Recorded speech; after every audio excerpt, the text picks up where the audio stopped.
Hello, investors and traders, and welcome to the weekly market report. I'm AJ Monte, and this is a one-year daily candle chart of the CBOE Volatility Index, ticker symbol VIX. I'm starting with this one to point out that we do have a fill on the downside gap. You see that? We've been watching out for that.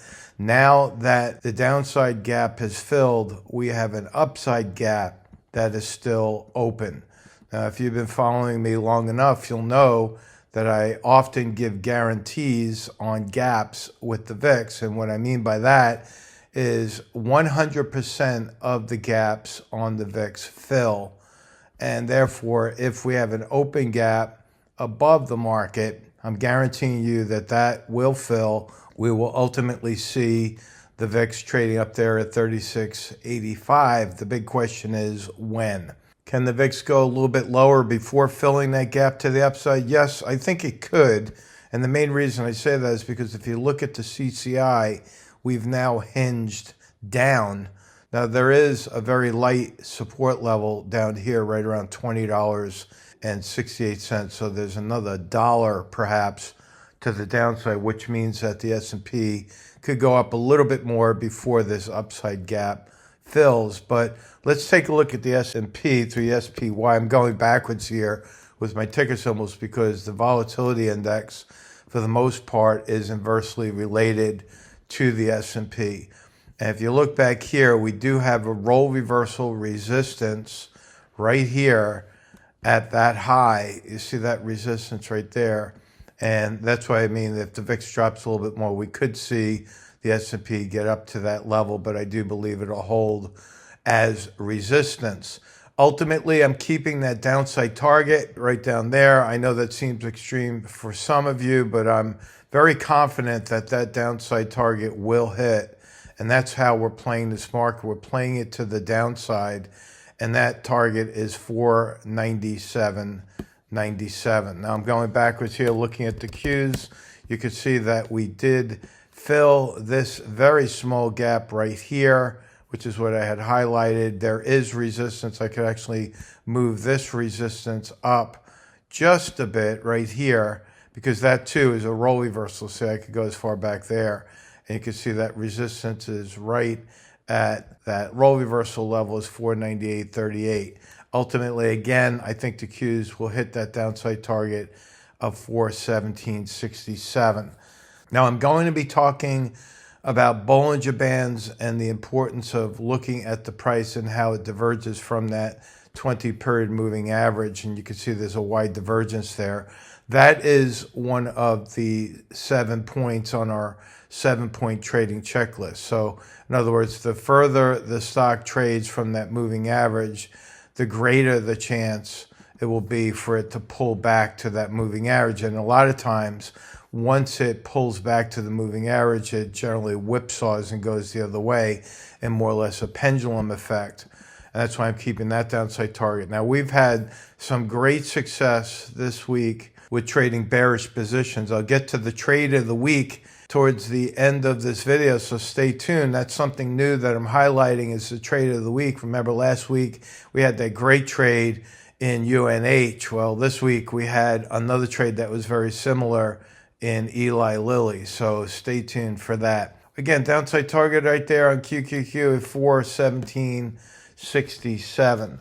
Looking at IWM, you can see the same story is playing out. We do have a gap fill here that filled this week, and we left a gap. As I magnify that, you can see we left a gap to the downside on IWM. So now this resistance is most likely going to hold. This gap, now that's filled, it's most likely going to reverse from the gap fill point, and the gap below the market right here will act as a price magnet, as well as this gap that's still open below the market. So again, I feel very confident that the markets are going to pull back in the near future here, maybe this coming week or the week after. Remember, that downside target on IWM is not something that's going to fill in 1 week. It's going to take a little time. It may even zigzag in an ABCD pattern to that downside gap of 175.81. Looking at DIA, and then I'm going to talk about the Bollinger Band, so stay tuned. We have a price gap that is still unfilled right there. That is 416.18. So I'm going to put that line right there, and I'll adjust that to 416.18 later on. But that will most likely fill. That was so close to that level. And I believe next week what you'll see is that gap will fill and you'll see a drop in volume. That will be the big tell. A drop in volume below will cause this CCI to start to turn, and it will most likely cross with a sell signal. So here's another one where we have a gap about to fill on the upside with a gap still open below the market. Remember, gaps act as price magnets, and that will help the price get pulled back towards this moving average and most likely pendulum the other way. Downside target on DIA right here of 368.12. Now I'm going to talk a little bit about silver, and I'll get to the Bollinger Bands in a bit. Look at that big red candle. We did close below that 20-period moving average. Now I have cash available that I'm waiting to more or less launch into SLV. I have a target that I really like as a buy area right here around this gap fill. So stay tuned to my X page, and I will let you know. All you have to do is follow me by using hashtag AJSLVTrades, and I'll let the public know when that price level has been reached and whether or not I'm buying SLV at that level. And so it's something that a lot of people have been following, and I really enjoy doing that for the public because it's been helping so many people with their SLV trading. And the signals that I point out on SLV could also be used in other stocks or trading instruments as you follow the technical signals. Now, as I mentioned, I'm going to talk a little bit about Bollinger Bands. What are Bollinger Bands? Well, Bollinger Bands are a mathematical formula that shows the divergence from the 20-period moving average, but it also has a volatility component in that formula. Now, I happen to know John Bollinger and his wife, Dory, from the MTA, the Market Technicians Association. I've had a chance to have dinner with John and Dory a while back, and you have to give Dory credit because she was very much involved in creating Bollinger Bands with her husband, John. And I always mention her name because, in my opinion, I don't believe she's gotten enough credit with regard to the development of these bands. Now, the way you read them is when the upper band is reached, that's the red band right here, that is 2 standard deviations from the mean, with the mean being the 20-period moving average. And don't get too caught up in what I'm talking about here. If you never learned about what a bell curve is, don't worry. Just understand that I make this a lot simpler when I talk about the rubber band effect.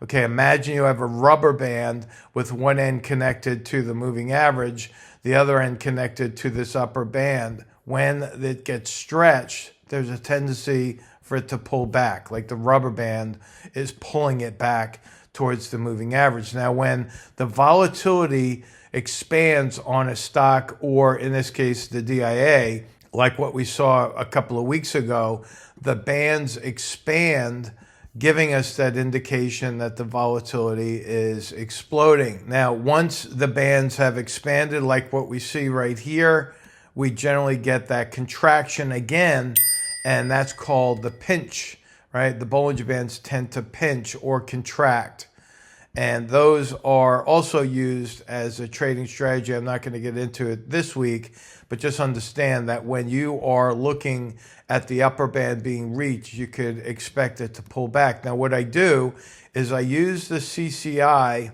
as a guide to help me understand when that pivot is about to form. Because if you look back at DIA, and I'll use this on some of the other ETFs, when you see it at the upper end of the band here, and then you look straight down and you see the sell signal occurring on the CCI, what does that mean? Well, it means there's a greater likelihood that it's going to pull back from that upper band, most likely targeting the lower band. Now, if you look at where the lower band is, that's not very far from where my price target is on DIA. Again, looking back, as I teach through repetition, Look what happened here when the upper band was reached, and then we had the sell signal on the CCI. See how that correlates one to the other? What happens to have the big sell-off? Now, here is an example where it tried to get up to that upper band, but it didn't get all the way up. It just met the 20-period moving average as resistance and then turned off. But when you get the price action touching or coming very close to that upper band at 2 standard deviations, you have to watch out. This is a great tool for investors in helping them learn how to protect profits. So you have a stock, let's say you're long in IWM. Here's another example where the band is actually being breached very slightly. You now have to watch for that CCI, because as soon as you get that cross or even a hinge towards a sell signal, that's telling you get out, take your profits, or at least take some of that money in profits and protect the rest with either a stop loss or you could use options to protect your downside. Now, looking at the trade of the week. Well, what happened? Well, on Wednesday, we were looking at Eli Lilly, and I put together a little chart for you with all the notes of what we were looking at on that day. And you could see that we were at a resistance point. And on Tuesday, it's hard to see. I'll magnify that for you. On Tuesday, we saw the drop in volume after a long stretch of green, which we call a stale green light. So while the candle was still green on Wednesday, I was looking at the hinge that was taking place and the negative divergence that was taking place here on the CCI. We crossed with a sell signal on the CCI, and at that time, we launched a bearish put spread, which was a diagonal calendar put spread on Eli Lilly. So what we did is we bought the January 900 puts. These were the ones that expire in 2027. Now, if you're not familiar with options, don't worry. We have a way you can learn options through our StickyTrades University. But for the option traders, I'm going to do this very quickly. We bought the June 2027 900 puts and simultaneously sold the June 2025, the ones that expire on June 20th. We sold the 800 puts. So this was a $100 wide put spread in the strike prices. And what happened? Well, the very next day, the stock dumped, gapped down in a big way, dropped almost $100 the very next day. And on that day, which was yesterday, we sold the May 790 $800 put spread for $2.85 to take in the additional cash. Now, this is what it looks like on our trade publication listing for our members. If you're interested in learning how to trade with us, by the way, we have a 15-day membership with no strings attached. You could come on board, plug into the publications listing. You could poke around.